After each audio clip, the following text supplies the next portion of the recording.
Նիկոլ, պատերազմ է։ Նիկոլ, պատերազմ է։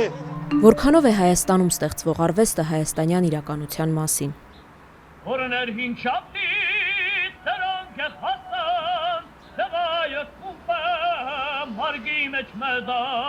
Պատմության ընթացքում քիչ չեն օրինակները, երբ արվեստն ու պատերազմը քայլել են համընթաց։ Պատերազմի ու արվեստի հայելային կապի առաջին օրինակներից է հունական թատրոնը։ Այն պատերազմի մասնակիցների կողմից պատերազմի մասնակիցների համար խմբային թերապիա էր, պատմության համատեղ վերապրում։ Բազում նշանավոր գործեր ստեղծվել են պատերազմի բովում որպես կամքի դրսևորում, ոչ այնքան պատերազմի մասին, որքան պատերազմին ընդդեմ։ Շրջափակված Լենինգրադում 1941-ին Դմիտրի Շոստակովիչը ստեղծեց իր հռչակավոր 7-րդ սիմֆոնիան, որը հնչեց պաշարված քաղաքի մեծ համերգային դահլիճում։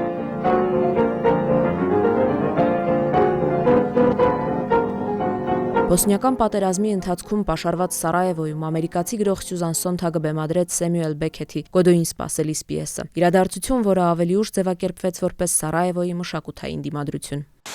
Ուկրաինական պատերազմի սկզբին որոշ թատրոններում փոխվեցին խաղացանկերը իրականությանը ավելի համընթաց լինելու համար։ Ռուսաստանում ստեղծվող արվեստը հայտնվեց վերջին տասնամյակների համար աննախադեպ գրաքննության ներքո։ Արվեստագետներին օտարերկրյա գործակալ համարելու համար բավական է պատերազմը դատապարտող որևէ ձևակերպում։ Զուգահեռաբար մեկը մյուսի հետևից թողարկվում են երգերի ուղղակի կամ անուղղակի աջակցություն Ռուսաստանին ու իր սանձազերծած պատերազմին։